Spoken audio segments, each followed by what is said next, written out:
Haribo, Tirli.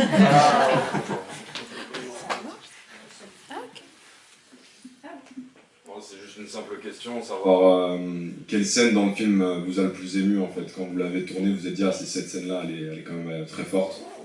Enfin, une question pour tous les deux. Hein. Je peux répondre, je crois, en nos deux noms, parce qu'on a déjà eu cette question, et c'est vrai que c'était à peu près la même réponse. Quand tu es réalisateur, il y a des scènes qui sont assez excitantes, c'est ce qu'on appelle les plans séquences. Donc pour ceux qui ne savent pas, un plan séquence, c'est une scène où on ne coupe pas la caméra. Il n'y a pas un plan de face, puis un plan de l'autre côté, puis un troisième plan large, voilà. C'est un plan et on ne coupe pas la caméra pendant toute la séquence. Et donc on a trois plans séquences dans ce film-là, mais le plus long, c'est, apparemment vous avez presque tous vu le film, celui où Yanis il est avec sa petite sœur chez lui et il sort de chez lui un matin, il descend l'escalier, il croise des potes, il croise son pote Fodé, et puis il croise Farid le mytho, et puis Lamine, et puis il traverse la rue, et puis voilà. C'est un plan séquence de pratiquement 2 minutes 30, et voilà, et c'est une vraie performance pour tout le monde, pour nous, pour les acteurs, pour la technique. Voilà, il faut savoir que si au bout de 2 minutes 15 il y a un acteur qui se plante dans le texte, bon, faut tout recommencer. La technique, évidemment, tu as quelqu'un à la caméra, plus le perchman qui tient le micro, celui qui a la caméra, pendant 2 minutes 30, il marche en arrière avec quelqu'un qui le tient, hop, on traverse la rue, enfin voilà. Il y a toute une chorégraphie autour, il y a une chorégraphie aussi en termes de figuration, parce qu'évidemment, il y a des faux passants, il y a des fausses voitures, donc voilà, tout ça, c'est un énorme bordel à mettre en place, et du coup, quand ça marche, voilà, il y a une magie, le plan séquence, quand on rentre une belle séquence comme ça, voilà, il y a une petite émotion de se dire, voilà, là, on était tous concernés, le plan séquence, toute l'équipe est là, au même moment, au taquet, quoi. Et ça, c'est le genre de plan qu'on tourne plusieurs fois, ou est-ce que parfois, par magie, la première prise est la bonne? Il n'y a jamais une première prise qui est bonne. Enfin, même si elle est bonne, enfin, il peut y avoir une première prise qui est bonne, mais t'en fais toujours une seconde parce que il peut y avoir un truc derrière que t'as pas vu, ou tu peux améliorer le truc. Donc, des fois, ça nous arrive avec certains acteurs. En général, on commence par faire des plans très larges de la scène, et puis après, on va prendre chaque acteur, et des fois, tu te mets sur un acteur, et tout de suite, il fait exactement ce que tu veux, mais t'en refais quand même encore une. T'es là, t'es sur place, il est chaud, vaut mieux en faire 2, 3, ça fait du stock pour pouvoir monter après. Donc il n'y a jamais une seule prise, ça n'existe pas. Alors sur un plan séquence, encore moins.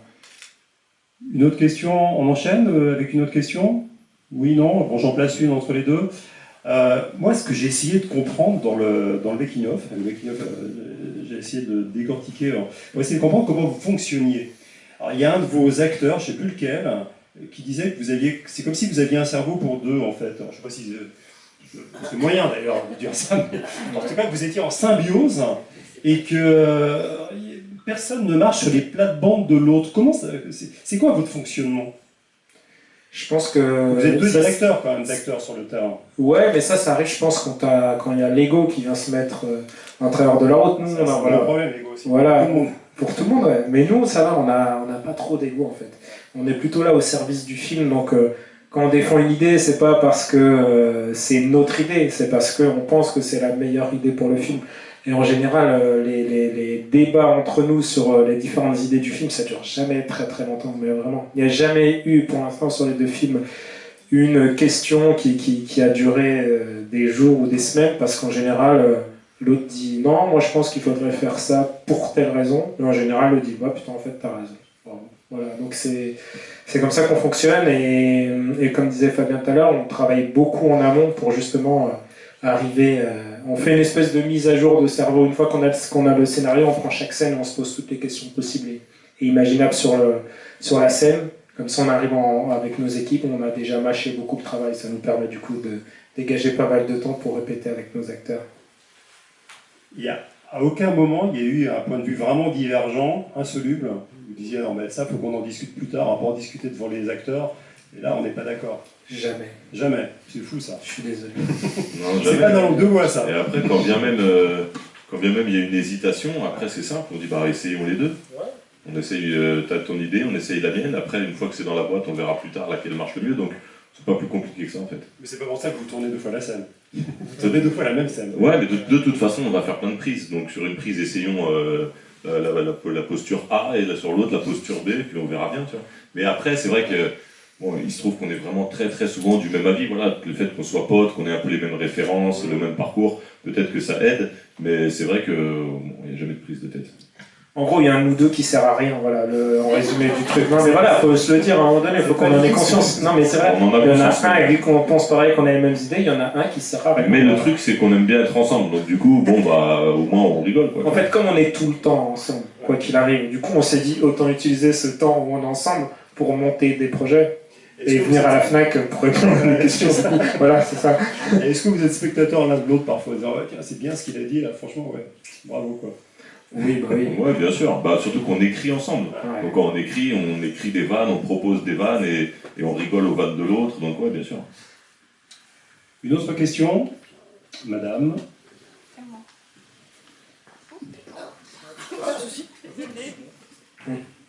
Oui, bonsoir, j'aurais une question pour Mehdi. Alors, voilà, ce qu'on fait habituellement, c'est vrai que c'est à moi de le dire, vous présentez juste votre prénom, et puis Catherine. voilà, comme ça c'est convivial. Donc, une question pour Mehdi Dir.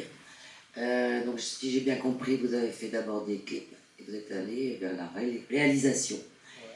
Est-ce que vous êtes passé par une formation institutionnelle comme les grandes écoles de cinéma ou est-ce que vous avez fait ça À l'arrache. pas à l'âge, mais Deuxième option. Non, j'ai pas fait d'école. voilà. Non, j'ai pas fait d'école. J'ai eu un jour une caméra, j'ai commencé à filmer, et puis ça m'a intéressé. Je me suis dit, c'est ce que j'ai envie de faire. J'ai commencé à monter aussi, mais tout seul, ouais, j'ai appris tout seul. J'ai acheté des livres. Voilà, c'est ça. Exactement. J'ai regardé pas mal de making-of. C'est pour ça qu'on a fait un long making-of, parce qu'on aime bien les making-of, et puis on a beaucoup appris grâce à ça. Donc c'est pour ça qu'on tenait, c'est rare maintenant les making-of, surtout aussi longs que celui-là. Mais du coup, ouais, j'ai appris sur le tas. En fait. Bravo. Ouais, merci, c'est gentil. Ouais, le making-of, c'est carrément un autre film, hein. C'est quasiment la même durée que le Ouais, film. il est plus long que le film, c'est la première fois que ça arrive. On aurait dû mettre, c'est une vanne de Gaspard là-bas, c'est pas la même, il a dit on aurait dû mettre le film dans les bonus et laisser le making-of. Voilà, la prochaine fois on fera Un ça. making-of qu'on ne trouve que dans le DVD De la FNAC. de la FNAC. Ça, c'est bon, la FNAC, on avait dit, c'est bon pour on le. avait dit, en échange, on a 20% de remise quand même. Et une boîte de C'est pas, bonbons. ouais, c'est pas rien.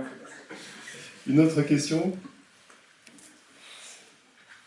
Ça va venir, je le sens. Le thème de l'école, c'est un thème récurrent au cinéma.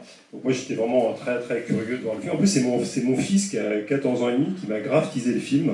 Il m'a dit, il faut absolument que tu le vois, etc. Et voilà, donc je l'ai vu avec plaisir. Qu'est-ce qui vous a donné l'idée de l'angle de la CPE? Parce que souvent, c'est le point de vue des profs, c'est le point de vue des élèves. Vous avez choisi la CPE. Alors, bon, moi, je suis quand même déjà de l'ancienne génération. Je ne savais même plus ce que c'était une CPE. Déjà, peut-être, est-ce que tout le monde sait ce qu'est une CPE? Bon, voilà. En principe, c'est que vous étiez un bon élève. C'est pour ça. Ceux qui ont oublié le CPE, c'est ceux qui n'avaient pas trop affaire à lui. Moi, je me rappelle très très bien, on doit avoir à peu près le même âge, mais je me rappelle très bien du CPE. Et comment vous est venue l'idée du CPE, enfin, de la CPE? Alors, j'ai un cousin que connaît très bien Fabien qui est CPE. Donc, et on s'est rendu compte que c'était un métier très très intéressant. Et puis, il y a beaucoup de films qui ont été faits évidemment sur le sujet. Nous, on s'est dit qu'est-ce qu'on peut apporter d'original. Donc, on voulait parler d'une CPE parce que voilà, la CPE, elle est un peu à la croisée des chemins. Elle travaille en même temps avec les élèves, avec les parents d'élèves, avec les profs, avec l'administration. Du coup, on s'est dit que c'était intéressant parce que ça permettait de connecter plein de personnages autour d'elle et du coup de faire évoluer pas mal d'histoires autour d'elle. Et puis, ça n'avait jamais été fait, donc on trouvait ça intéressant. On se rend compte qu'ils ont vraiment la vie dure, les CPE, enfin la CPE et sa team tout autour, ils sont tout le temps interrompus et ils ont une relation de vraie proximité avec les élèves. Donc ça c'est du vécu, je suppose. Ouais, c'est pour ça que ce métier est vraiment très intéressant, notamment dans ces quartiers populaires là. C'est qu'évidemment, elle n'est pas là juste pour donner des billets retard et des heures de colle. Elle a un rôle un peu social et je pense qu'on le sent bien dans le film. Elle est là pour évidemment un prof. Voilà, quand il a des élèves, il en a 30 en face de lui. Il peut pas vraiment individualiser la relation à chaque fois. En principe, la CPE, voilà, quand elle a des élèves, elle les prend un peu entre quatre yeux et du coup, elle le connaît un peu mieux. Elle connaît peut-être un peu mieux son histoire, sa famille. Donc du coup, voilà, elle a un rôle très intéressant et notamment dans ces quartiers-là. Alors, je ne sais pas si vous savez, mais le film a été tourné dans votre collège, votre ancien collège, qui s'appelle Federico Garcia Lorca, je crois. Donc, vous y êtes retourné. C'est presque un rêve pour beaucoup. Moi, j'adorerais retourner dans mon ancien lycée, de mon ancien collège. Et vous avez pu tourner, vous avez pu repasser un mois entier là-bas, un mois et demi. 2 mois, l'été. Ça vous a fait quoi de revenir là-bas? Est-ce que ça avait beaucoup changé? Un petit peu, ça a été rénové en tout cas. Ça avait un petit peu changé, mais oui, c'était bien de. En fait, c'était bien surtout pour ma mère, parce que comme j'étais un cancre à l'époque, le fait que je revienne là, elle était contente de ça, donc ça c'était cool. Après, moi j'étais content, ça fait bizarre de retourner dans ce collège, surtout pour tourner un film sur le collège, mais après tu travailles tellement sur un tournage que tu penses la première fois où tu rentres dans le collège, après t'oublies, ouais. Mais c'est vrai qu'il y a des fois où je me dis, je me rappelle, j'ai vécu ça exactement à cet endroit-là, c'est cool.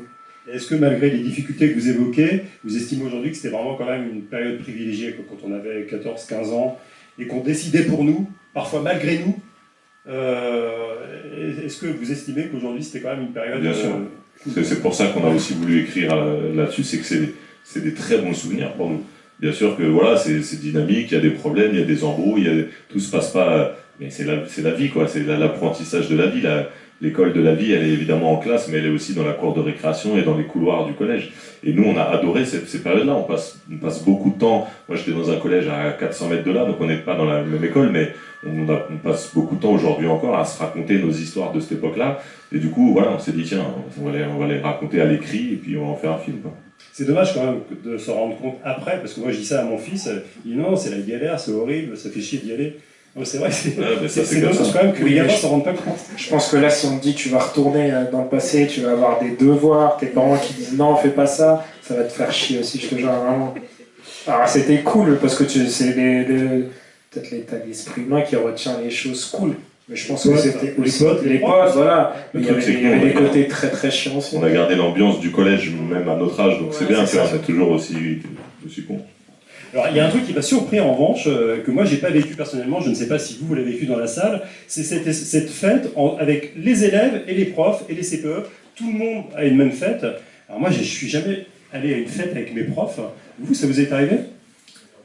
Merde. Non, mais du coup c'est un peu compliqué, c'est que vous n'avez pas bien compris la scène du coup. Je suis pas dans la même soirée en fait. En fait, on voit bien du coup. Mais j'ai mais c'est pas grave, j'ai pas fait gaffe.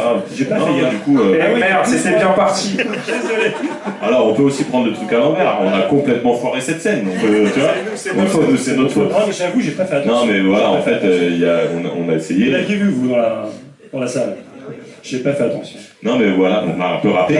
Mais ce qu'on a essayé, c'est de faire, évidemment, d'abord on pose la soirée des profs d'un côté, il se trouve qu'en même moment, il y a la soirée des élèves, et justement dans une espèce de montage un peu clippé, avec des effets un peu, où justement on passe d'une scène à l'autre, pour montrer que finalement ils vivent un peu la même chose, et qu'ils sont presque un peu dans la même soirée, mais à la base, ils le sont pas, il y a vraiment la fête des gamins et la fête des adultes. Alors, j'étais en train de faire la cuisine à ce moment-là. Ça peut arriver. Est-ce qu'on a une question dans la salle?